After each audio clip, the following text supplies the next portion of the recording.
Hi guys. So இன்றைக்கி ரொம்ப நாள் கழித்து திரும்ப ஒரு ரைட் போகிறோம். ப்ராப்பராக ஹீல் ஆனதுக்கப்புறம் கிட்டத்தட்ட இந்த ஆக்சிடென்ட் நடந்து நான் ரெக்கவர் ஆகிறதுக்கு எனக்கு ஒரு 3 months ஆகிடுச்சு. பட் இன்னும் இந்த போன் ஜாயின் ஆகலை. சின்ன பெயின் அங்கே இருந்துகிட்டு தான் இருக்குது எனக்கு. இன்னும் பெர்மனெண்ட்டாக எனக்கு ஆகலை, ஹீல் ஆகலை. பட் நோ வரிஸ், என்னால் மேனேஜ் பண்ண முடியும். நான் கடைசியாக ஒரு 1 month நான் ரைட்லாம் அங்கங்கே சின்னதாக போயிட்டு தான் இருந்தேன். இன்றைக்கி ஒரு இன்ட்ரெஸ்டிங்கான vlog. வண்டியை சர்வீஸ் விட்டு எடுத்தாச்சு, ஓட்டி பார்த்தேன், ரொம்ப ஸ்மூத்தாக இருந்துச்சு. ஸோ ரைட் போகாமல் எப்படி? ஸோ கட்டாயம் இன்றைக்கி நம்ம ஒரு ரைட் தான் போக போகிறோம். எப்படி இந்த ரைடில் நம்ம ஒரு 550 ஒரு 600 kilometers நம்ம கவர் பண்ணுவோம்னு நம்புகிறேன். பட் அப்ராக்ஸாக தான், எனக்கு தெரியல கரெக்டாக எத்தனை கிலோமீட்டர் வரும்னு. பட் கன்ஃபார்மாக அபோவ் 500 kilometers நம்ம கட்டாயம் கவர் பண்ணிடுவோம். இன்றைக்கி நான் எங்கே போக போகிறேன் அப்படின்னா, பிரியாணி சாப்பிட போக போகிறேன். ஒரு லாங் ரைட் போய் பிரியாணி சாப்பிட போக போகிறேன். என்னுடைய ஃபேவரட் ரெஸ்டாரண்ட்டில் ஆர்ஆர் பிரியாணி. பட் சேலத்தில் உள்ள ஆர்ஆர் பிரியாணி. சேலத்துக்கே போய் நம்ம சாப்பிட போகிறோம். ஸோ நம்மளோட இன்னும் நிறைய பேர் ஜாயின் பண்ண போகிறாங்க. இங்கே கிடையாது, சேலத்தில். ஸோ நம்ம மதுரையிலேருந்து இப்போ சேலத்துக்கு ரைட் பண்ண ஸ்டார்ட் பண்ணியாச்சு. இப்போ டைம் 6:30. மதுரையிலேருந்து சேலத்துக்கு நம்ம சோலோவாக தான் போக போகிறோம்.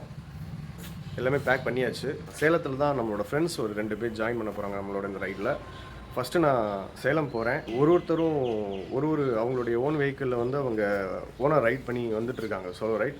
எல்லாருமே இப்போ 6:30 ஸ்டார்ட் பண்ணியிருப்பாங்க. அசம்பிள் ஆகிற டைம்லாம் கரெக்டாக ஒரு 11 to 12 நாங்கள் சேலம் ஆர்ஆர் பிரியாணியில் லஞ்சுக்காக கேதர் ஆகும்னு நான் நம்புகிறேன்.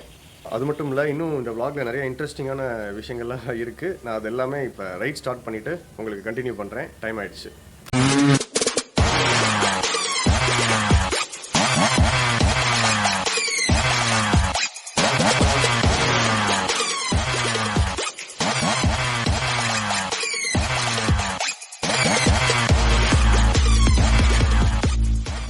மதுரை டு சேலம் 235 kilometers காமிக்குது. பட் நம்ம ஆர்ஆர் பிரியாணி போக எப்படியும் 245 240 ஆகிடும்னு நினைக்கிறேன். கரெக்டாக ஒரு 4 hours டிரைவ் காமிக்குது. நம்ம எப்படியாவது டைமை ஓவர்லேப் பண்ணணும். பட் அதே சமயத்தில் சேஃபாகவும் ரைட் பண்ணணும்.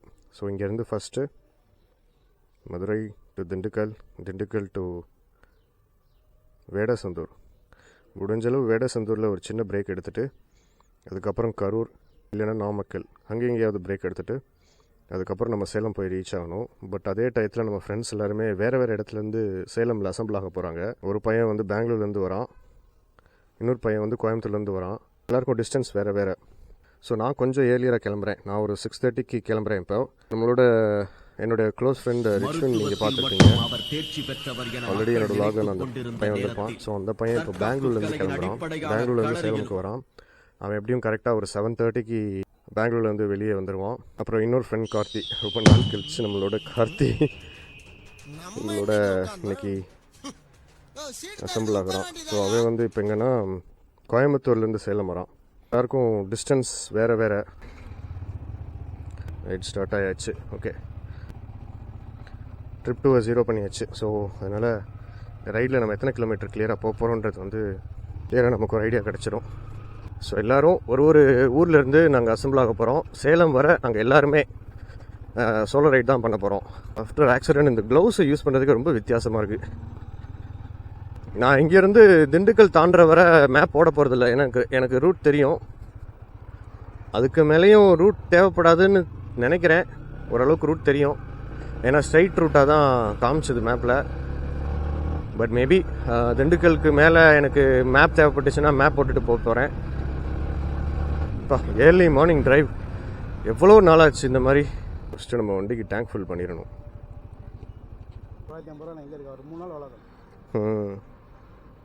எத்தனை லிட்டர் பிடிக்குது?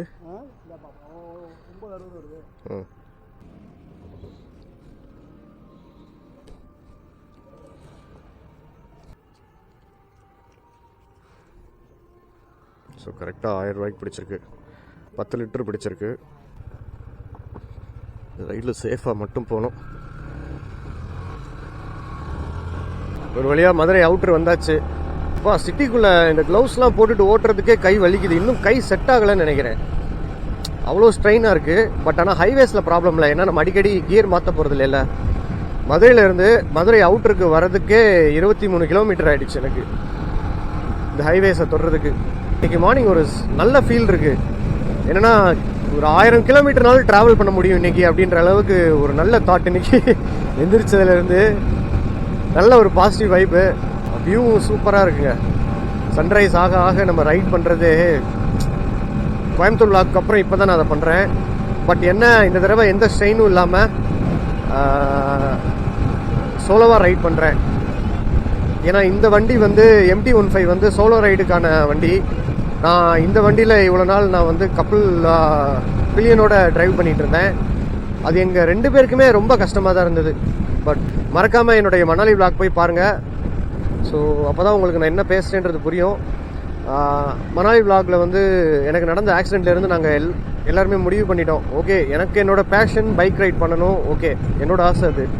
அதுக்காக ஃபேமிலி மெம்பர்ஸ் உங்களையும் ரிஸ்கில் கொண்டு வந்துடக்கூடாதுன்றதுல நான் ரொம்ப கவனமாக இருக்கேன்.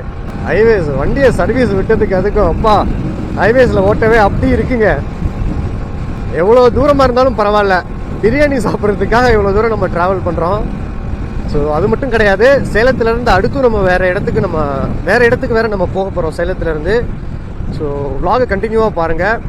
ஆஃப்டர் 6 years நாங்கள் 3 பேருமே ஒன்றா சந்திக்கிறோம். நிறைய இடையில பிளான் போட்டோம். பட் ஆனால் எங்களால் அதை ஆளுக்கு ஒரு வேலை வந்துருங்க, ஏதாவது ஒரு வேலை வந்துடும். எக்ஸிக்யூட் பண்ணுறதுல ஏதாவது ஒரு ப்ராப்ளம் ஆகிடும். அதுவும் இல்லாமல் நம்ம மாப்பிள்ளை இப்போ துபாயிலேருந்து பெங்களூரும் வந்துட்டான். ஸோ ஒரு வண்டியும் வாங்கிட்டான். Honda CB 350 RS வாங்கியிருக்கான். லைட்டாக தூர ஆரம்பிக்குது. நேற்றுலாம் எனக்கு ஒரே பயம். நேற்று மார்னிங் சும்மா ஒரு ரைட் போயிட்டு வந்தேன் வீட்டு பக்கத்தில். இப்போ வந்து வெயில் அடிக்க ஆரம்பிச்சிருச்சு 9 o'clockலாம். அட பாவிகளா, இதுக்கு நான் கரெக்டாக ஒரு 2 வாரத்துக்கு முன்னாடி வர மதுரையில் சரியான மழை. அப்போயே எனக்கு ஒரு மான்சூன் ரைட் போகணுன்னு ரொம்ப தோண ஆரம்பிச்சிருச்சு. மழையில் அப்படியே நினைஞ்சுக்கிட்டே போகணுன்னு ரொம்ப ஆசையாக இருந்தது. பட் ஆனால் லாஸ்ட் வீக்கில் இருந்தே வெயில் தான். மதுரை ஃபுல்லாக பயங்கரமான வெயில். ஆஹா, சொல்லி வாய மூடல மழை தூருது. லாக் பண்ண முடியுமா என்னன்னு தெரியலையே. மழை அதிகமாச்சுன்னா கேமராவை கழட்டி வைக்கணும். இந்த பக்கம்லாம் இல்லைங்க, அடிச்சு பிரிச்சு போயிடணும் சேலத்துக்கு. இந்த விளாகில் அப்புறம் இன்னொரு விஷயம், கார்த்தி ரிவீல் ஆக போகிறான். ரொம்ப நாள் அவனை பற்றி தான் இந்த விளாகில் நானும் ஒரு விஷயமும் பேசிகிட்டு இருந்தோம். இதுக்கு 3 பேர் நாங்கள் ரைடை வந்து சேலத்துலேருந்து சேலம் RR பிரியாணி சாப்பிட்டதுக்கப்புறம் லஞ்ச் முடிச்சதுலேருந்து கண்டினியூ பண்ண போகிறோம். எங்கே போகிறோம் ஏது என்னன்றது உங்களுக்கு சீக்கிரம் சொல்கிறேன். 100 kilometers ஒன்ஸாவது நிறுத்தணும்னு தான் நான் நினச்சேன். பட் ஆனால் எப்படின்னு தெரியலை. ஒரு 80 kilometers ஒன்ஸாவது நான் நிறுத்துவேன்னு நினைக்கிறேன். இங்கேருந்து திண்டுக்கல் அவுட்டரில் டீ குடிக்கணும் போதும். ஏன்னா நான் இன்னும் பிரேக்ஃபாஸ்ட் கூட சாப்பிடலை, தண்ணி மட்டும்தான் எடுத்து வச்சுருக்கேன் பேக் பேக்கில். ஸோ முடிஞ்சளவு திண்டுக்கல் அவுட்டரில் ஒரு பிரேக், அதுக்கப்புறம் கரூரில் ஒரு பிரேக், அதுக்கப்புறம் சேலம். ஸோ இப்படி தான் நான் என்னோடய ட்ரிப்பை பிளான் பண்ணிட்டுருக்கேன். அதிகமாக பிரேக் எடுத்துடக்கூடாது. பட் முடியலன்னா கட்டாயம் எடுத்து தான் ஆகணும். ஸ்ட்ரெயின் பண்ணி போகிறதுல எந்த யூஸும் இல்லை. நமக்கு ஜேர்னி எப்பயுமே கொஞ்சம் ப்ளசண்ட்டாக இருக்கிற மாதிரியே வச்சுக்கணும். ரொம்ப வம்படியாக ஸ்டபனாக. அப்புறம் இன்னொரு விஷயம் சொல்ல மறந்துட்டேன். சேஃப்டி கேஸ் எல்லாமே பக்காவாக வாங்கியாச்சு.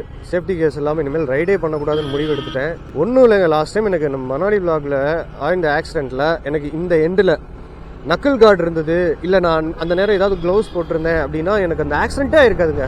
நீங்கள் சொன்னால் நம்பவே மாட்டீங்க, அந்த ஆக்சிடென்ட் எனக்கு ஆயிருக்கவே இருக்காது. ஏன்னா நான் பைக்கில் கீழே உழுகவே இல்லை, அப்படியே இடிச்சு நின்றுச்சு வண்டி. அவ்வளோ பிளட் லாஸ் ஆகிருந்துருக்காது, 3 விரலும் உடஞ்சிருக்காது, எனக்கு நக்கிள்ஸ்லாம் டேமேஜ் ஆகிருக்காது. ஹாஸ்பிட்டலில் போய் நான் அட்மிட் ஆனதும் அந்த நர்ஸே சொன்னாங்க, ஆக்சுவலாக உங்கள் 3 விரலும் தப்பிச்சதே பெரிய விஷயம் அப்படின்னு. ஏன்னா அவ்வளோ டீப்பான கட்டு. இத்தனைக்கு 1 month வரை கிளாஸ் பீஸ் வேறு உள்ளே இருந்திருக்கு. ஏதோ நம்மளுடைய நல்ல நேரம்னு சொல்லலாம். விரல் எதுவும் டீகே ஆகலை, உள்ளே இருக்கிற கிளாஸ் பீஸ் எதுவும் செப்டிக்கை உருவாக்கலை. அப்புறம் நரம்பு கட்டாயிருக்கு, எனக்கு 2-3 நரம்பு கட்டாயிருக்கு விரலில். பட் ஆனால் என்னோடய ஃபிங்கர் வந்து செயலிழந்து போகலை. அதுதான் ரொம்ப முக்கியமான விஷயம். அது ஃபஸ்ட்டு நான் ஹாஸ்பிட்டல் போனதுமே என்னை வந்து டாக்டர் கூப்பிட்டுட்டு உங்களால் ஃபிங்கரை அசைக்க முடியுதான்னு தான் ஃபஸ்ட்டு கேட்டாங்க. ஏன்னா உங்கள் விரல் செத்துருச்சா இல்லை வந்து இன்னும் உயிரோடு தான் இருக்கா அப்படின்றத தெரிஞ்சுக்கிறதுக்காக கேட்டாங்க. எனக்கு தூக்கி வாரி போட்டுருச்சு அவங்க அதை சொன்னதும். பட் ஆனால் என் நல்ல நேரத்துக்கு அவ்வளோ டீப் கட் ஆகியும் என் 3 விரலும் தப்பிச்சிருச்சு, என் நக்கிள்ஸ் எல்லாமே தப்பிச்சிருச்சு, என் ஆங்கிள் தப்பிச்சிருச்சு. ஓகேங்க, இதுக்கு மேலே vlog பண்ண முடியாது. ஏன்னா மழை கொஞ்சம் ஹெவியாகவே பெய்யுது. அதனால் ஒரு ஓரமாக வெஹிக்கிளை நிறுத்திட்டு இந்த கேமராவை முதல் நான் கழட்டணும்.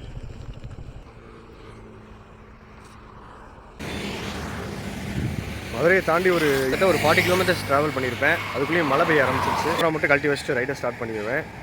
எனக்கு தெரிஞ்சு நான் திண்டுக்கல்லை தாண்டிட்டு கொஞ்சம் சேஃபான இடத்துக்கு போனதுலேருந்து vlog கண்டினியூ பண்ணுவேன்னு நினைக்கிறேன். ஏன்னா என் கேமராலெலாம் தண்ணி போச்சுன்னா எதுவுமே அடுத்து ரெக்கார்ட் பண்ண முடியாது. 107 கிலோமீட்டர் தாண்டி இருக்கோம் மதுரையிலேருந்து. இந்த வியூ பாருங்களேன், சரியான வியூ.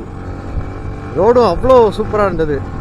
நான் இப்போ ஆக்சுவலாக திண்டுக்கல்லையும் தாண்டிட்டேன், வேடசந்தூரியும் தாண்டிட்டேன்.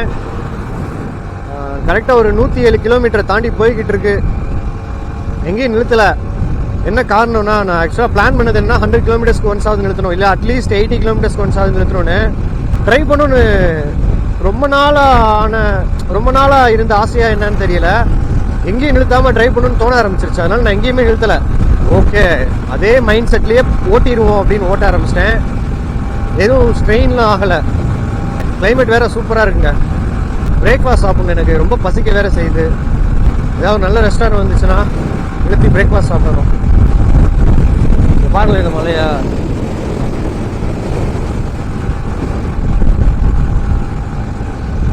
திண்டுக்கல் தாண்டினதுலேருந்தே கிளைமேட் சூப்பராகிடுச்சுங்க. வெயில்லாம் அடிக்கவே இல்லை. ஒரு மாதிரி மழை பெய்ய போகிற மாதிரியே இருக்குது கிளைமேட். நான் இன்னும் டைம்லாம் பார்க்கவே இல்லை. நான் பேசாமல் ஓட்டிகிட்டு இருக்கேன். டாப் கியரில் வண்டி அது பேசாமல் போய்கிட்டே இருக்கு.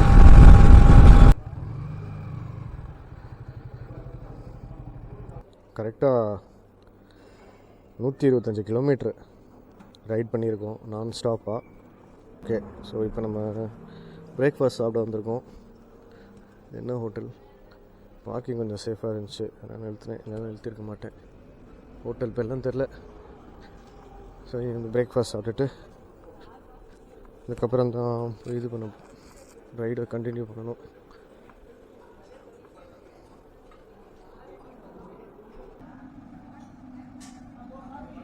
நிறுத்தி பிரேக்ஃபாஸ்ட் எல்லாமே சாப்பிட்டாச்சு. பியூர் வெஜ் ரெஸ்டாரண்ட், நல்லா இருந்துச்சு சாப்பாடு. ஸோ இன்னும் அடுத்து ஒரு 2 பசங்களுக்கும் கால் பண்ணியாச்சு. 2 பேருமே கரெக்டாக சேலத்துலேருந்து 120 கிலோமீட்டர்ஸ் டிஸ்டன்ஸ் அவையில் தான் இருக்காங்களாம். எனக்கும் இப்போ இங்கேருந்து சேலத்துக்கு வந்து 120 கிலோமீட்டர்ஸ் டிஸ்டன்ஸ் தான் இருக்குது. ஸோ எல்லாருமே ஈக்குவல் டிஸ்டன்ஸை மெயின்டைன் பண்ணிகிட்டு இருக்கோம். இப்போ டைம் வந்து கரெக்டாக 9:30, 10, 11:30 or 12க்கு நாங்கள் போய் ரீச் ஆகும்னு நினைக்கிறேன். 11 o'clock சார். 1.5 மணி நேரம். 1:30 ஒரு மணி நேரத்துக்கு 60 கிலோமீட்டர் போச்சு. சரி, தேங்க்ஸ் சார். ஸோ அவர் சொல்கிற மாதிரி ஒரு முறுக்கணுன்னா போய் சேலம் ரீச் ஆகிடலாம். ரொம்ப நாளாக ட்ரைவ் பண்ணாதனால ரொம்ப நாள் கழிச்சு ட்ரைவ் பண்ணும்போது அந்த ஒரு ஃபீலே தெரியல, டயர்டே தெரியல. இன்னும் டிஸ்டன்ஸ் போகலான்ற மாதிரி தான் தோணிகிட்டே இருந்துச்சு. ஓகே, ஃபியூவல் விட்டு எடுத்துகிட்டு இப்போ இங்கேருந்து நம்ம கிளம்ப போகிறோம். இன்னும் சேலம் 120 கிலோமீட்டர்ஸ்.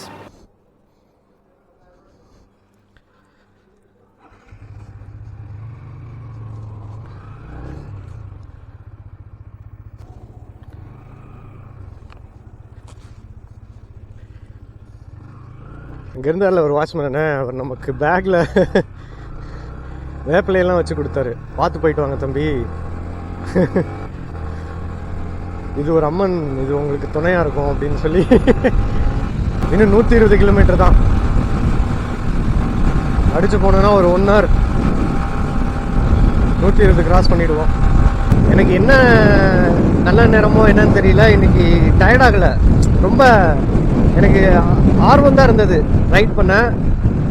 அதனால எனக்கு டயர்னஸ் தெரியலவோ என்னவோ. பட் ஆனால் நமக்கு ஆர்வம் இல்லைன்னு வச்சுக்கோங்களேன், ஒரு கிலோமீட்டர் நரகமாயிரும். நம்ம மைண்ட் தானே, நம்ம நினைக்கிறதுல தான் இருக்குது. நம்ம என்ன நினைக்கிறோமோ அதுக்கேற்ற மாதிரி அது டிஸ்ட்ராக்ட் ஆகிடும். டயர்ட்லாம். கரூர் ரீச் ஆயாச்சு. கரூர் அவுட்டரில் இருக்கோம். இப்போ ஒரு 150 கிலோமீட்டர்ஸ் ட்ராவல் பண்ணியிருக்கோம் மதுரையிலேருந்து. அப்புறம் லாஸ்ட் என்னுடைய vlogல நான் ஒன்று சொல்லியிருப்பேன், என்னென்னா ஃபியூல் டேங்க்கில் தண்ணி போயிருந்தால் என்ன பண்ணணும் அப்படின்னு. இன்ஜினை மட்டும் ஸ்டார்ட் பண்ணிடக்கூடாது. நீங்கள் சாவியை போட்டு வண்டியை ஸ்டார்ட் பண்ணி இக்னைட் பண்ணிடக்கூடாது. அப்படி பண்ணிட்டீங்க அப்படின்னா டேங்க்கில் இருக்கிற தண்ணி இன்ஜினுக்கு போயிடும். அப்படி போயிடுச்சுன்னா இன்ஜின் சீஸ் ஆகிடும். ஸோ அது பண்ணாமல் நம்ம என்ன பண்ணணும் அப்படின்னா, டேங்க்கை மட்டும் தனியாக கழட்டணுங்க.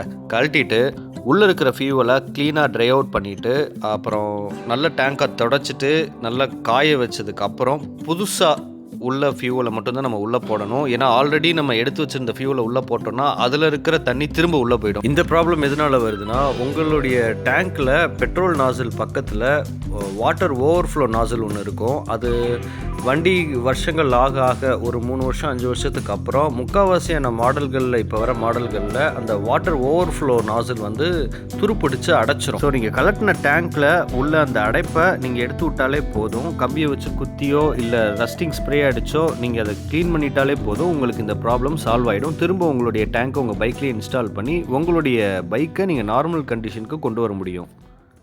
சேலம் 100 கிலோமீட்டர்ஸ்னு போட்டிருக்கு. 100 கிலோமீட்டர்ஸா? கிட்டத்தட்ட 250 கிலோமீட்டர் நம்ம ட்ராவல் பண்ணுற மாதிரி அமையுது. இந்த ரிவரோட வியூ உங்களுக்கு தெரியுதா இல்லையான்னு தெரில.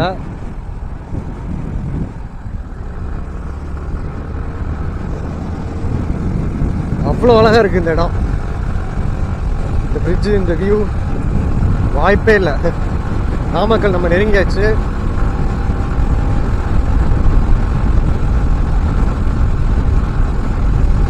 நாமக்கல் தாண்டிட்டோம்னா அவ்வளோதாங்க. சேலத்துக்கு வெறும் ஒரு 60 கிலோமீட்டர் தான் இருக்கும் டிஸ்டன்ஸ். டக்கு டக்குன்னு போயிடலாம். சேலம் ஸ்ட்ரைட் சேலத்துக்கு 80 கிலோமீட்டர் காமிக்குது.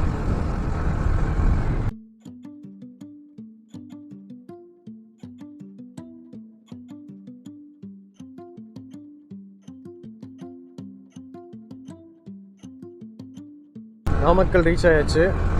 நாமக்கல்லேருந்து இப்போ சேலம் வந்து கரெக்டாக 45 கிலோமீட்டர் டிஸ்டன்ஸ்னு காமிக்குது. டேரெக்டாக இப்போ சேலம் போக போகிறதில்ல. இப்போ நான் வந்து 202 கிலோமீட்டர் ட்ராவல் பண்ணியிருக்கேன். கரெக்டாக 210 கிலோமீட்டர் ரீச் ஆனதும் ஒரு பிரேக் எடுத்துகிட்டு, அதாவது சேலத்துக்கு ஒரு 30 கிலோமீட்டர்ஸ் முன்னாடியே ஒரு இடத்துல வண்டியை ஸ்டாப் பண்ணிவிட்டு மற்ற பசங்களாம் எங்கே இருக்காங்கன்னு நான் ஃபோன் பண்ணி கேட்டுட்டு வந்து ரீச் ஆக போகிறேன். எதுக்குன்னா எல்லோரும் ஒன்றா ரீச் ஆனால் கொஞ்சம் பெட்டராக இருக்கும். ஏன்னா ஒருத்தருக்கு ஒருத்தர் நம்ம வெயிட் பண்ணுற மாதிரி ஆகிடும்.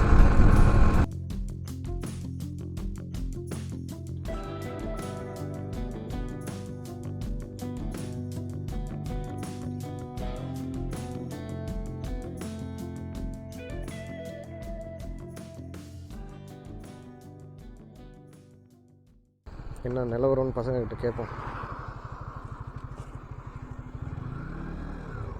ஏன்னா நல்லா மழை பெஞ்சிருக்கு போல இருக்கு. பரவாயில்ல, நம்ம லக்குக்கு இங்கே வெயிலும் இல்லை. ஓகே,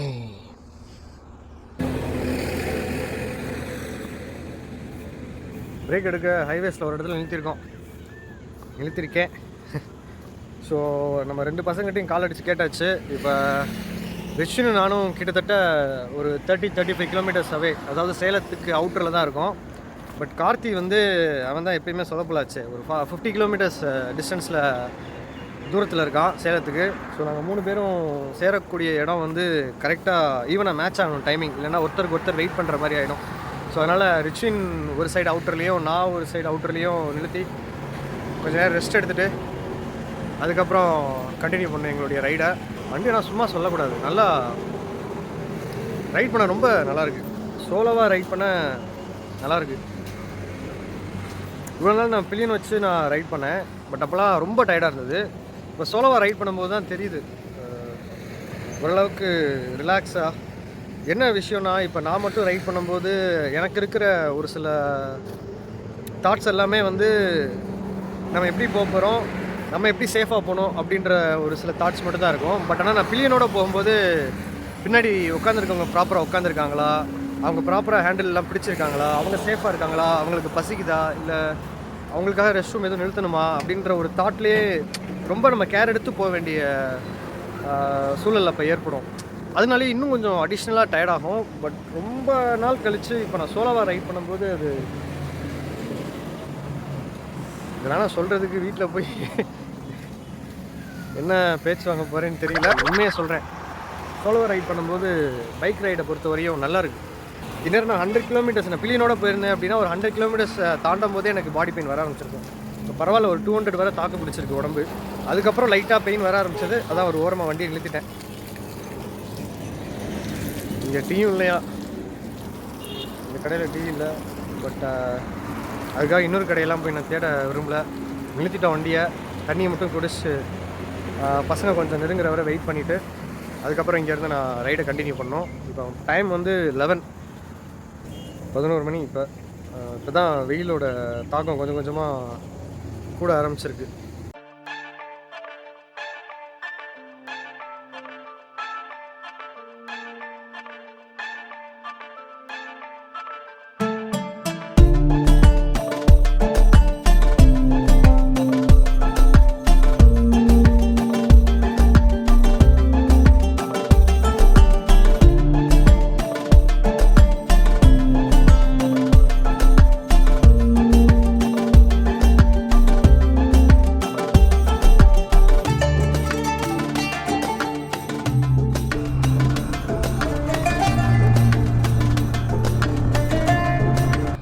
சேலம் வந்தாச்சு. இங்கேருந்து ஜஸ்ட் 12 கிலோமீட்டர்ஸ் தான் நம்மளுடைய டெஸ்டினேஷன். சேலம் வந்தாச்சு, அதுவும் சேஃபாக.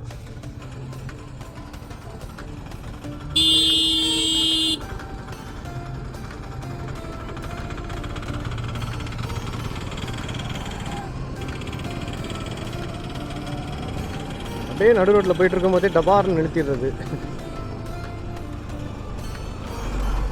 ஒன்றும் பிரச்சனை இல்லை, நம்ம சிட்டிக்குள்ளே தான் ட்ரை பண்ணிகிட்ருக்கோம், அதனால் நான் ஸ்லோவாக தான் போயிட்டுருக்கேன். ஷேர் ஆட்டோ, அப்புறம் இந்த ஆம்னி பஸ்ஸு இதெல்லாம் பார்த்தாலே கொஞ்சம் பயம். எந்த நேரத்தில் அப்படியே நிறுத்துவாங்கன்னு சொல்ல முடியாது. ஓரமாக நிறுத்துறது கிடையாது, ஒன்றும் ஒட்டி விட்டு நிறுத்துறது, இல்லைன்னா அப்படியே நிறுத்துறது நடு ரோட்டில். இந்த ஊரில் இல்லை, எல்லா ஊர்லேயும் அதுதான்.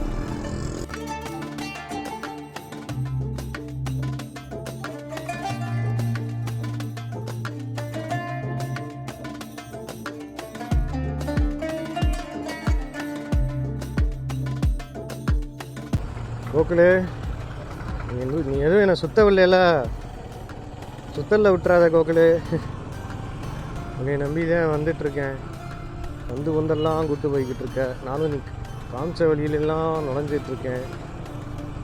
பார்த்துக்க, உன் கையில் தான் இருக்குது.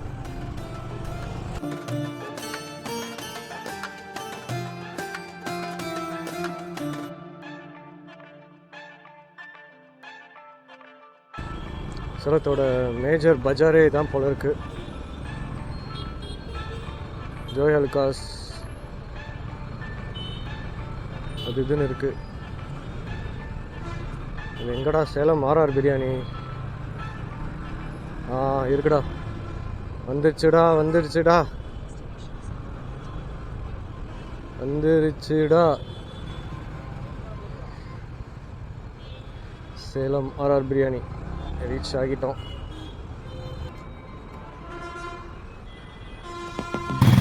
வா மச்சான், வா மச்சான். செரி ரெட்டு செம்ம அட்ராக்டிவா இருக்குடா. நான் கூட நினைச்சேன் எதுக்கு இவன் செரி ரேட் எடுக்கிறான் அப்படின்னு. ஆனா பயங்கர அட்ராக்டிவா இருக்கு உன்னோட டேங்க். அப்பல என்னடா நேம் வச்சிருக்க? என்ன நேம் வச்சிருக்க? Red velvet. மச்சான், என்ன ஊர்ல இருந்து சுத்த விட்டு இந்த கூகுள் போட்டு படாத பாடு படுத்திருச்சு. அதுக்கப்புறம் இப்போ கடைசி அப்படியே வந்து ரீச் ஆகிட்டேன். இங்கே பச்சை எங்க வர்றானா இல்லை அடைய தெரியல. நீ ஆனால் சூப்பராக வச்சிருக்கா. என்னோட பின்னாடி கட்ட முடியல. எப்படி தொங்க போட்டு வந்தியா? ஸ்டாப்பை லென்த் ஆக்கிட்டேன். ஸ்டாப்பை லென்த் ஆக்கிட்டு அதை வச்சு நான் அப்படி தான் வந்தேன். ஆனால் அதுவுமே செட் ஆகுது. இந்த மாதிரி 2 கூட சொன்னேன். எனக்கு பத்தலடா லென்த்து.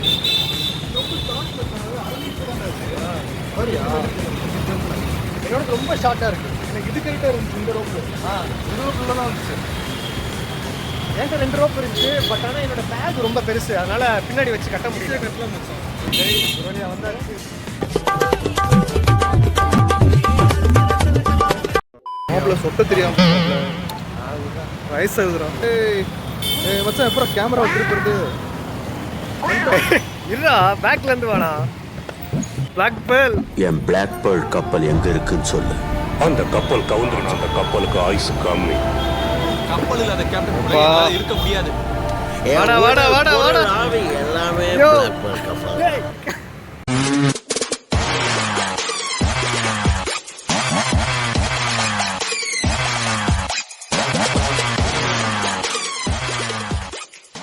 இது ஜஸ்ட் ஸ்டார்ட். இதான் உங்களுக்கு லாஸ்ட் ஸ்டார்ட் ஆகிடும். சாப்பிட்ற வரைக்கும் இது ஓடுமாடா? ஜூம் பண்ணுவோம்.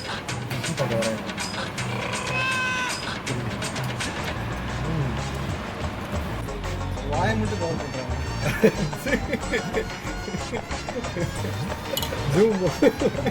மாற்றிக்கிட்டே இருக்கும். எனக்கு ஹேர் கட் பண்ணிட்டு கோலா உண்டை வேணுமான்னு கேட்டேன். அதுவும் பிரியாணியோட வைக்கிற மாதிரி என்ன 2 கோலா உண்டை வச்சு ரெண்டு அப்புறம் பர்பர் ரெட் வாங்கினோமா. பிரியாணி 350, கோலா உண்டை 360.